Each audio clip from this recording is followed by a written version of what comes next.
You are live, Joe. Heck yeah. All right. Welcome to episode 4. I mean, it would make no sense to number these podcasts until we actually know when we're releasing them. But if anyone out there is following along, this is the 4th recording of the Professional Entrepreneur Podcast. I am one of the hosts, Joe Tibaldi, along with my co-host, the incredibly handsome Oh boy. Ryan Weber Hello. from Ryan Weber Marketing, the Ryan Weber Marketing. Oh boy. Here we go.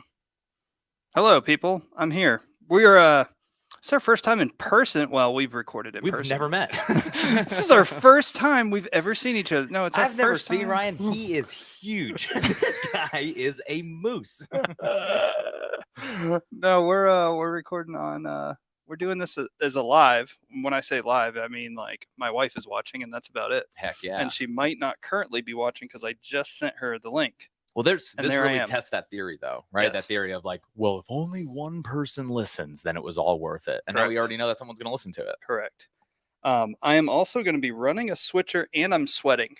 Are you? I'm hot right now. Now, in fairness, Ryan did just walk up and down the hall 4 times. Yes. So- That is more exercise than I did this current week. That's right. We've maxed it out today. Got all his rings closed. Yep. All right. I'm going to lean back. Let's just settle on in for this podcast episode. So I'm excited because I feel like by Friday, which is when we record this, I always have like 5 things that happened to me that week that I want to talk to you about. Mm-hmm. And then I forget them all when we actually get on the call. Mm-hmm. I don't know why I don't write them down because they're so obvious that you're like, obviously I'm going to remember that. I don't have to write it down, but I forget all of them. And then you come in and you just say, why don't we talk about when to give away work for free? And I'm like, yeah, I could definitely do time on that. Yeah. So I think that's what we're going to focus on today. And this is one of I'm going to make a YouTube video on this. And so I've been really pushing to create my own content this year. And so I'm going and doing a free project. And with my free project, I'm going to do kind of a vlog behind the scenes to showcase my work, but also talk to a business owner about the whole giving away work free and win the charge and all that kind of stuff. And so kind of a educational vlog behind the scenes. Yeah. I think this is a great place too, to like take all of the stuff because a lot of times you go research for a while, right? Like even if you have an idea, you go kind of validate it online, then you have all of these details that you want to share with people. And then you go actually deliver the course or talk to the client and you only get to talk about like 10% of it. Right. So let's get the 100% on this. Because then everybody wins. Yeah. There's no waste. Yeah. So learn, teach, do. So with your stuff, which stuff? Your work. Okay. Is it popular or common for you to give away work for free, even when you're starting out? So and I'm going to assume that you're talking about developers at this point. Yeah, your work to me is like anything on a computer. Like code like stuff. I have no idea what Right. you do, And other so- than like I don't know. Joe knows the internet and computers. Yeah, and I think that's a lot of people's entry point that have ideas and just looking for a medium. Like I think some people find video early, and I just found coding early because my brother did it. Right, so that's really it. In the coding community, there's actually a lot of different people that give stuff away for free quite consistently. But that's because of how code can be shared, right? I think that how you're able to share the raw, right, like the source material and the end product to the person that's actually going to use it kind of defines how much there is collaboration in the industry. Like, for example, I guess in video, you'd be like having these stock photo and stock video websites, right? Like they've been exploding over the last 4 or 5 years, but they've been around for 15, right? It's like they've just been really hitting it as more people use video. So I think the same thing with code. So a lot of people do, open source code is kind of like the thing right now. It's been a thing for a while. It's not like it's new, but the idea that basically a giant company or team of companies will go afford a very talented engineer or small team of engineers to create an entire application or suite of functions that everybody in the world can use. And it's completely free. And obviously this is some sort of the top end of one of their funnels or the way that they recruit people or the way that there's always some back end material for it. But when it comes to just getting free work from developers, you're really only going to find that in like the first 6 weeks of their career. And why I say that is because normally they start with boot camps that are 6 to 12 weeks long. And by the end of it, they're telling people how to get $40,000 a year jobs, and they can still get them nowadays, right? Like you could still be, I just researched the other day that there's marketing developers now. It's actually a profession. So you can actually have a hired person that is a developer like I am, where I'm not like this hardcore back-end engineer that wants to go work at Netflix. I'm a guy who can code. There's a difference, right?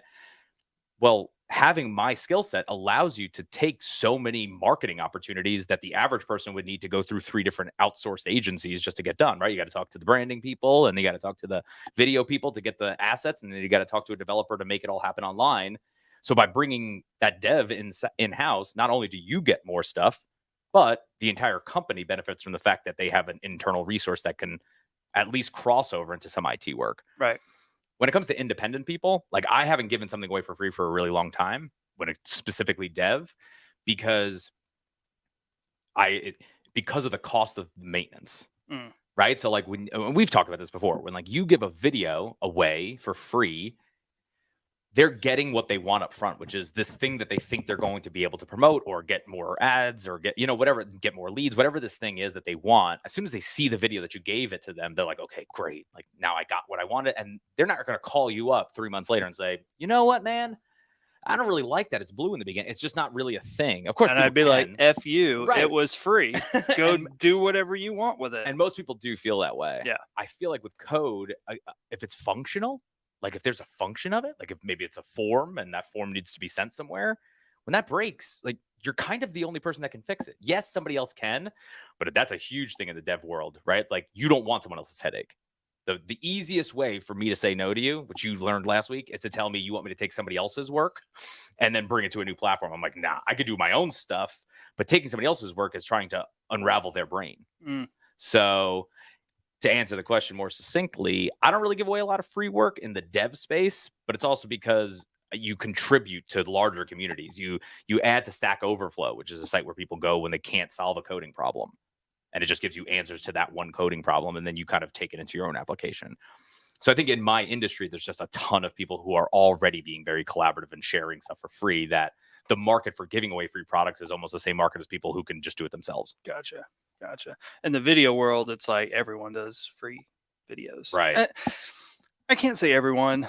It's a more common thing in this whole creator space to be able to go and do free stuff for clout, because in this video creator world, everyone just wants to be shared by somebody else. And I think it's stupid. So like, I don't care about that. Right. I think it's interesting too, to think about like the difference in where video fits versus where dev fits, right? Like dev, you're kind of already considering a business problem, and there's a lot of vanity that can be wrapped up in video, right? Because you can have a 16-year-old who just wants his video shared by ESPN. Like that's his only goal. He just wants that.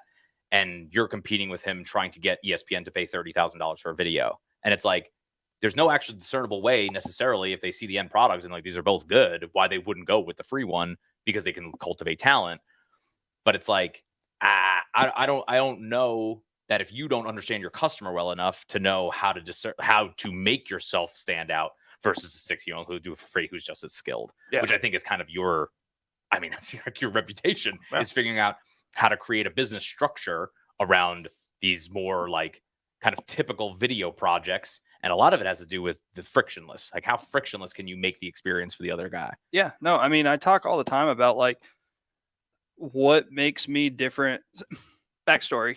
I was listening to a podcast today. Some other person that is a videographer that runs a video company that has a following on Instagram, YouTube, wants to be a creative on YouTube.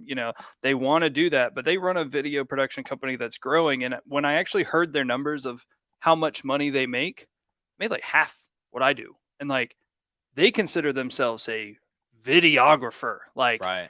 And I don't. Like, I kind of like, you're a marketing guy that does video. I still laugh like, yeah, I shoot video, but really, like, you're a biz dev guy. Like you get business dev, I think, better than the average person does. And I think that you kind of shy away from talking about it because it's not what you're promoting. You're just unbelievable at taking a company who doesn't understand how to run a business, and you teach them how to run a business, and then you sell the marketing. And so like, what they get from you is way more than the video. Yeah. Like I still don't know. Like, it's really hard for me to explain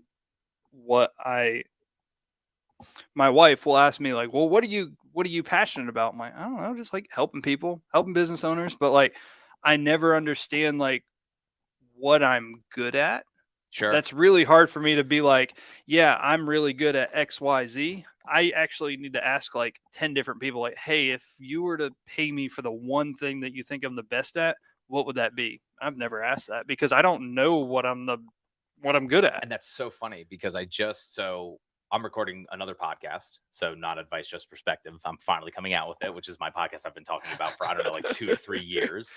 And we just talked about how one of the hints or one of the paths I gave somebody to kind of consider how to figure out what you should be doing. Like if you want to start your own business, or, and happens a lot, you started your own thing, it's a side hustle, it's making enough money for you to like, do I want to make this my thing? Or do I want to start a different thing? Or do I want to have multiple things? And how to pick is like you have to know what your opportunities are before you can pick. So a lot of people just feel stuck in even, I don't know what to Google. Like I'm not even sure what to look at. And I always start with the person. So it's like the first thing you do is go over the past year of your life and tell me, where did you spend most of your time in professionally, right? Where did you spend most of your time? What made you money that excites you? And basically, I just completely focus on their strengths. And what's funny is that when you ask somebody what their weaknesses are, they list them off like it's like on the top of mind. And you ask somebody what their strengths are, and they kind of fumble it and they stumble through, like, well, I mean, I can do this well. And what that tells me is that you're hyper focused on making your weaknesses better, like closer to average. But if you can't identify the strengths, the things that separate you from the market, you're gonna have a tough time selling. Mm-hmm. Because everybody knows what people are bad at. But if you can't describe, like, this is actually my niche, this is what the thing I'm good at, you should be able to talk about yourself better than anybody can. Mm-hmm. And I think for the average entrepreneur, they can't. And I don't know that I could 10 years ago, right? Like only now, as I start to look over a year and I go, what did I learn last year? Right. And I do it weekly and monthly now because I really want to just make sure I'm keeping my neuroplasticity up as I get older. Right. So it's like, I just want to make sure that I'm retaining as much information as possible. And a lot of that comes from me thinking over the last month, like, what did I learn this month? What am I better at this month? And if you write that down, first of all, there's your resume if anything ever happens. And also, there's the way to present yourself in the next meeting where someone goes, why would I pick you over this guy? And that happens more often than I think people think. Yeah. Like where the customer just puts you on the spot.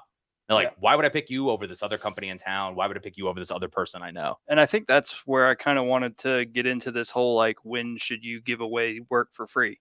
Because, if you're choosing between someone that's charging $5,000 for a video and $15,000 and $500, well, why should you choose me over someone else? And, it's hard for a lot of business owners because there's two completely different perspectives. One, like, don't give away anything free. And the other one's like, no, you need to give away free to get going. And I kind of look at it differently because I give away free not for getting back in return.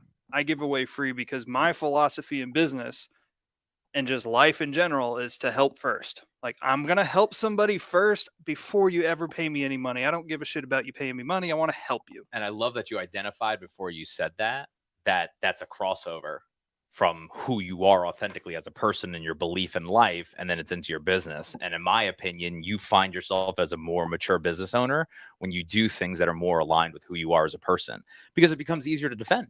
Mm-hmm. And I say this a lot, but I don't say it to the public a lot because most of the meetings that I have that this conversation comes up are with like somebody who would never want you to know that they're doubting themselves or that they're not actually projecting the person they are behind the scenes. So when you sit there and you say, listen, you can absolutely build up an entire facade that you sell against and that you can market with.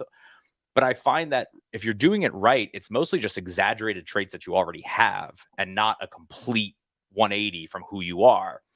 And when you're asking why, because can you get away with it? Absolutely. Like for sure. I mean, it happens every day. And I'm not just talking about scams. I'm just talking about people who project a different persona than who they are. But ultimately, when you're down is when you find out, right? Like when you're hurting and someone goes, well, why are you doing it this way? And you can't say, because I kind of faked it and it's not who I am and I don't really believe in it, but I have to do it this way. You'll lose your employees, you'll lose your customers because and it's not because they know why. They just don't trust it anymore. Mm-hmm. But when you turn and you say, yeah, I'm right now operating on the thinnest profit margin I ever have because this is my belief. You can get behind that because it's a human thing. Right. Yeah. So for me, next week, I'm going and doing this free project.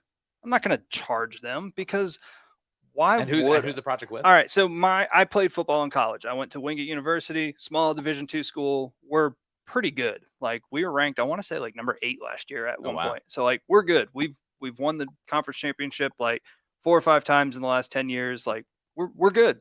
And recruiting nowadays comes down to social media for the most Yeah. part in football, especially.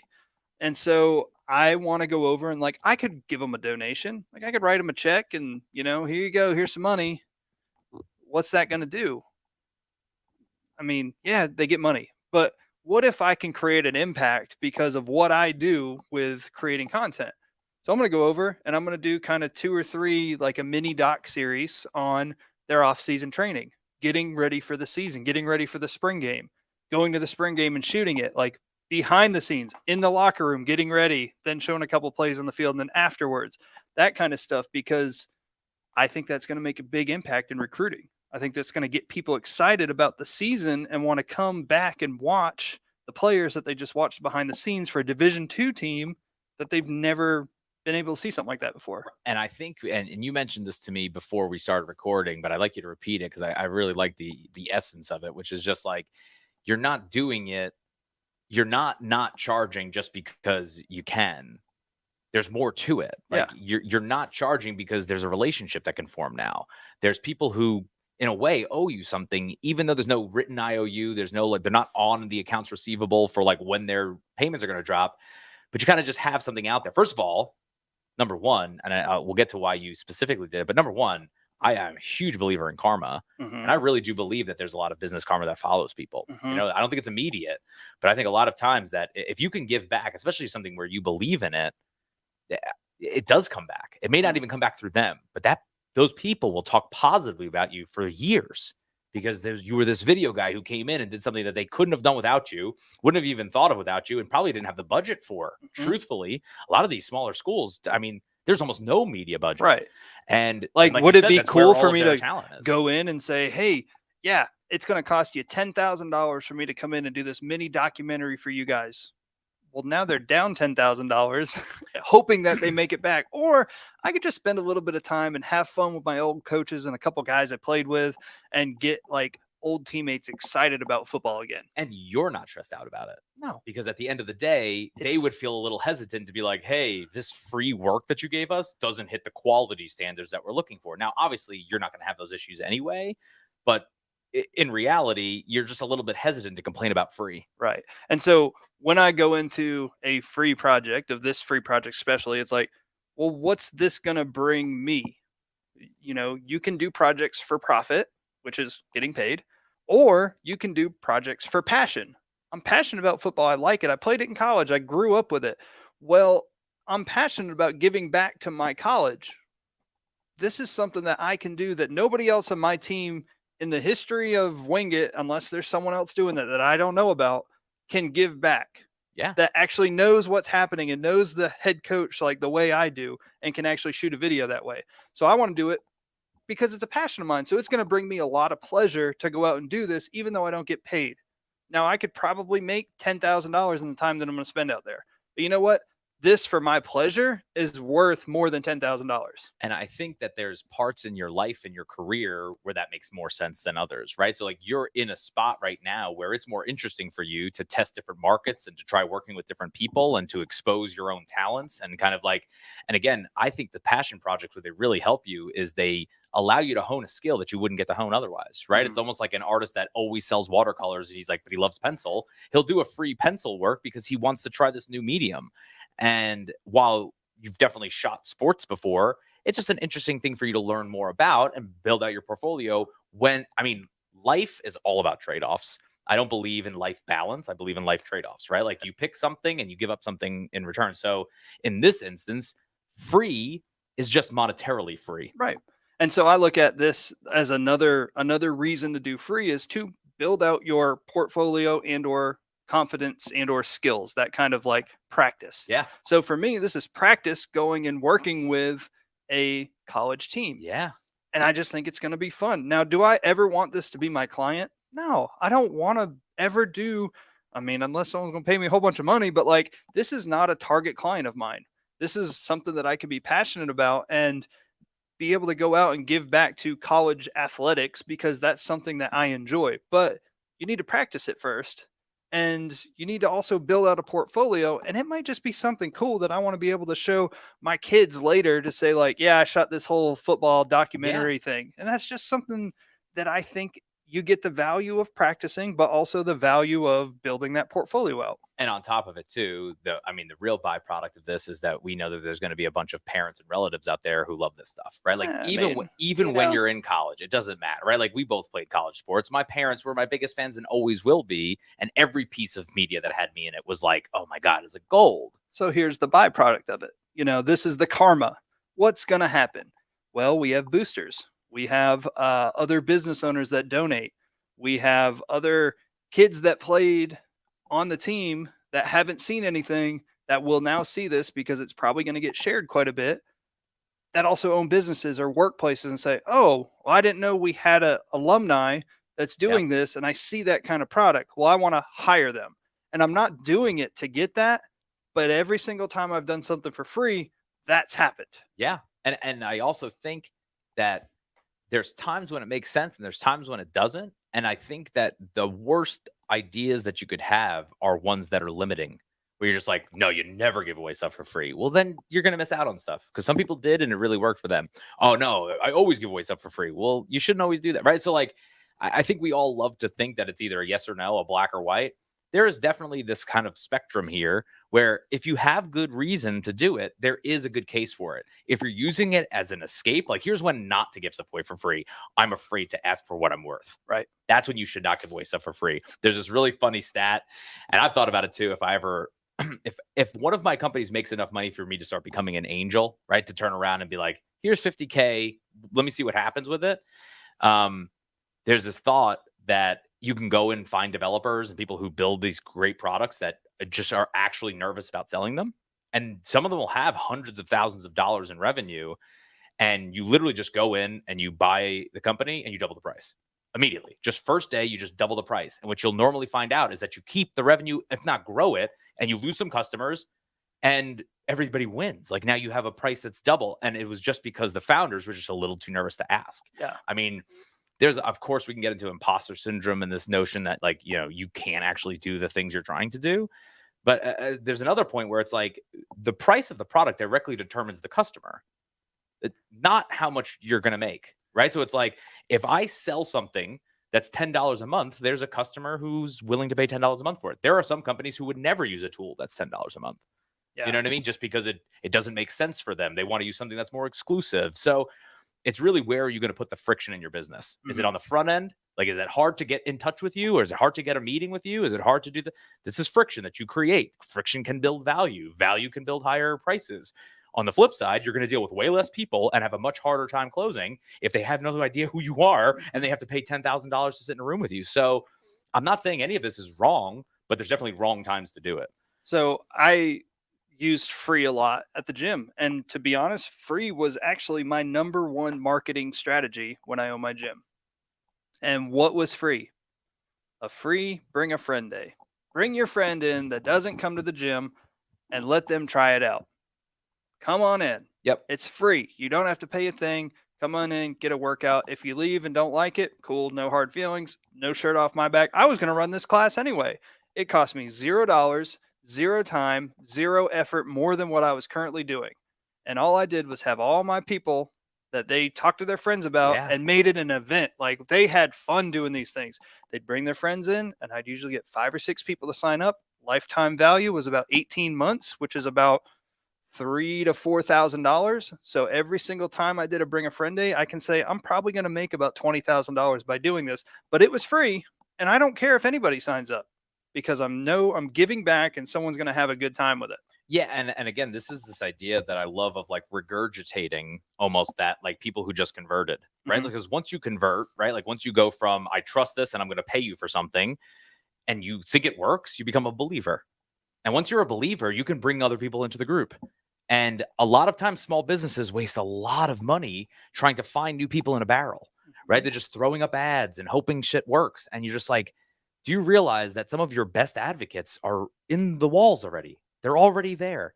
And they will tell people, they will sell your stuff better than you can because they're closer to the person, right? Like who's the best person to teach somebody something? It's normally the person who just learned it themselves because they remember all the struggles. They And remember the bumps. who's the easiest person to sell to?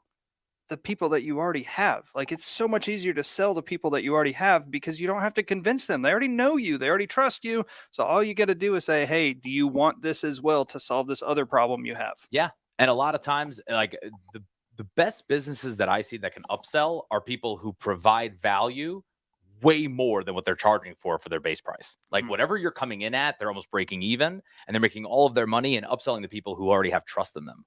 So my wife, who is on here, lovely. Heck Thank yeah. you. We're Paul's also watching. Hey, yeah, Paul. Hey man.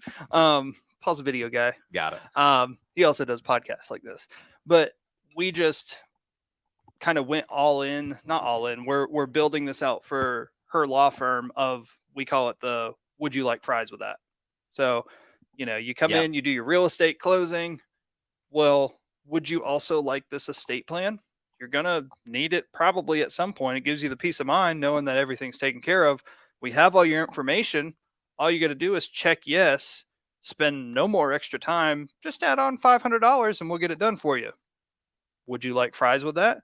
And if we get 10% conversions, well, 10% of 2,000 closings that come through, 200 estate plans that we weren't doing. Yeah. Just because they're already there. And we're not even selling. We're not marketing. This is $0 client acquisition. Makes sense to me. And that's where I feel like too, that you have to understand your buyer's cycle. Like you have to understand the buying pattern of the people that you're working with. Right. And when you look at anybody that breaks down sales, they'll tell you that the first point of sale, the first time you sell somebody on that new thing is the highest ticket you'll ever get. Right. It's very rare. I mean, yeah, we could talk about ladders. We could talk about like the stairs, the idea of like adding value over time and then increasing price. And that's a very slow way to grow. But the truth is, if you're trying to make a buck, if you're trying to make money fast, one of the best ways to do it is to find out when the conversion happens and be able to add tickets onto that price at a percentage.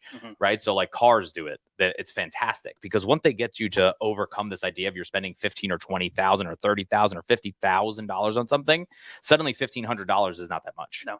And $1,500 up front sounds like a huge amount of money because they're just not used to buying things at $1,500. But you go buy something for 50 grand and you say, for less than $1,500, you could tow whatever you want behind it. Now it's appealing because it's a percentage of that 50,000. Oh, what's another $1,000? It's no big deal. And if you don't have those offers for people, you're kind of just missing it. Like there's not a huge upsell. It's kind of just like we also have this. Is this something interesting to you? We don't have to do this long. And by the way, this shouldn't be something that takes you 30 minutes to sell or even something that takes you like weeks to sell. This should be something that you could sell. Would you like fries with that? Yep. It's just like you already know what it is and you can explain the value in seconds. Yeah.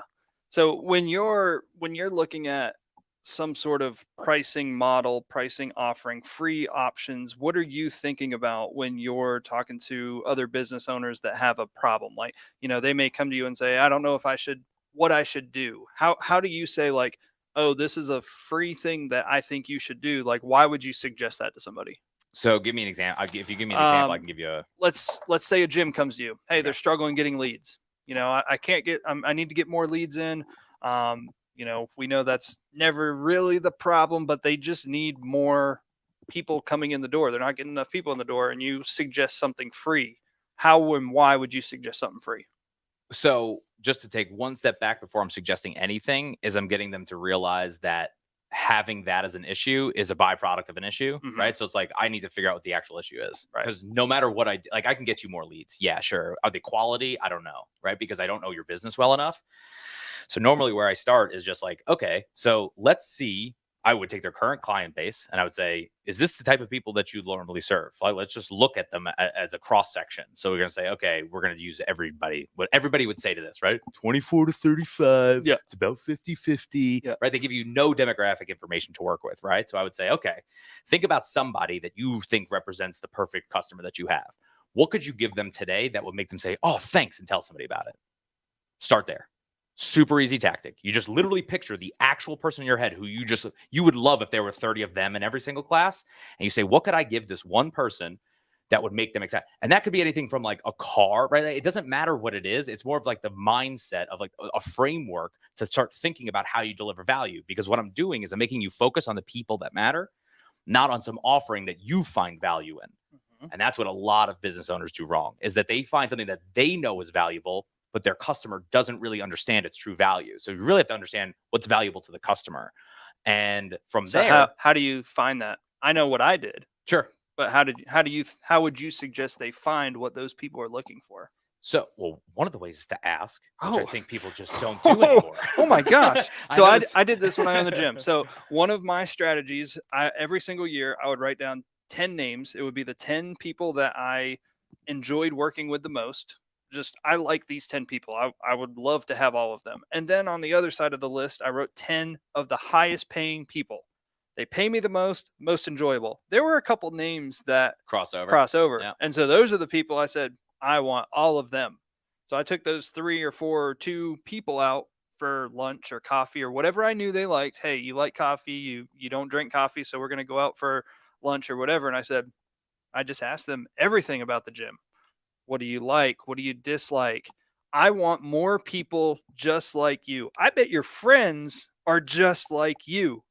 How could we get more of you into the gym? And they're going to tell you. And a lot of times too, you'll have to kind of massage it out of them because they don't know. The first thing that most people do is they try to answer it the way that you want it. Like they imagine what you would want to hear, and they tell you like, "I don't know, man. You've been talking about that yoga on Saturdays. We should really bring that back." And you're like, "Oh, you're telling me what I want to hear." Yeah.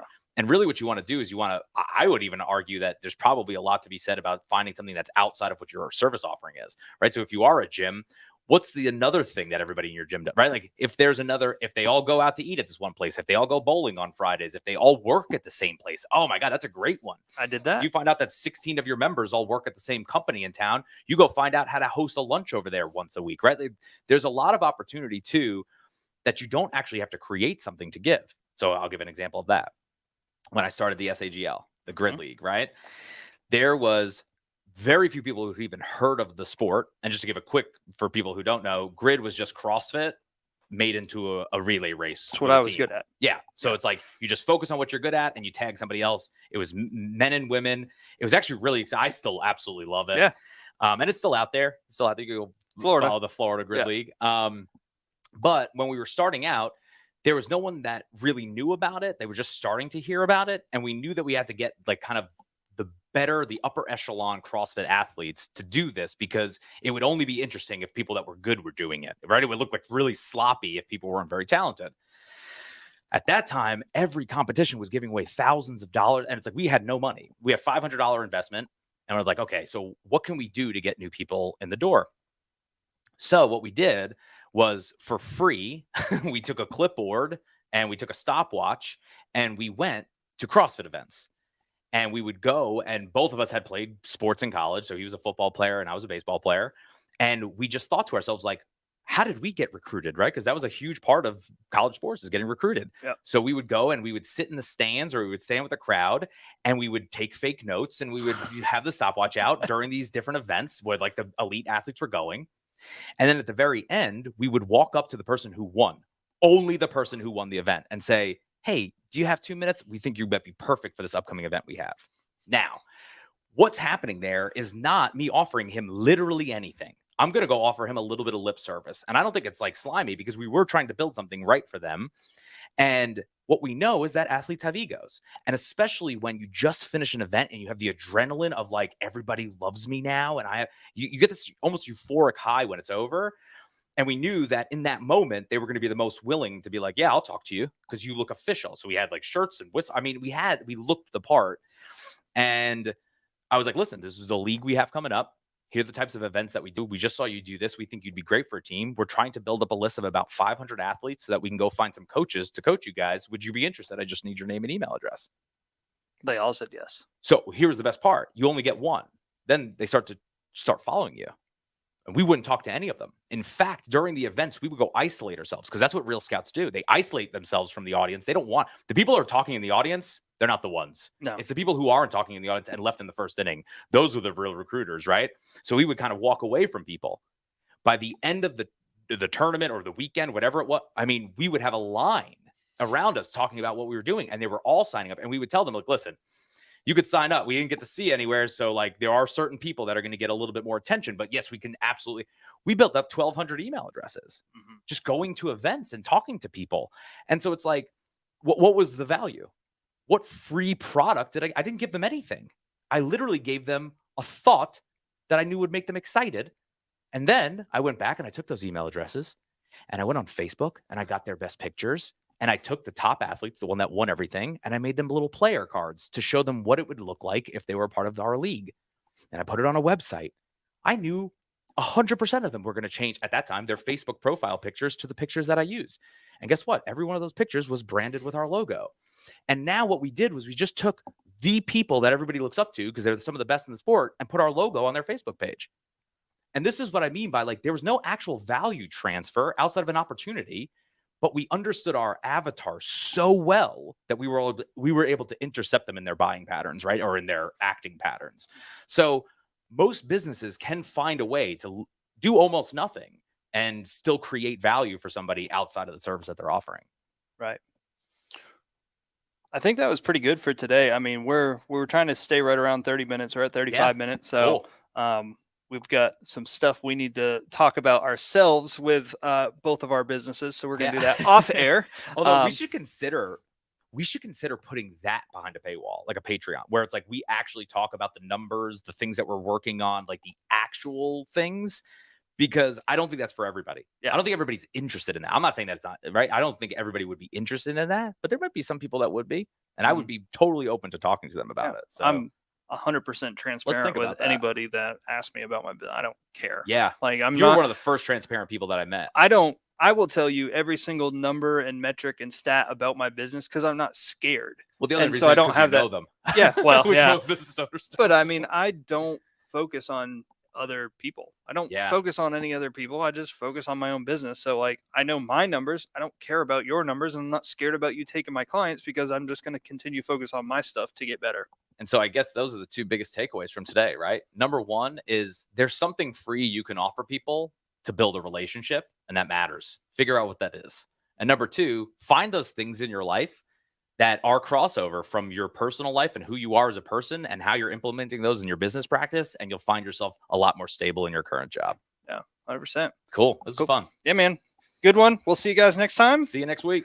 All righty.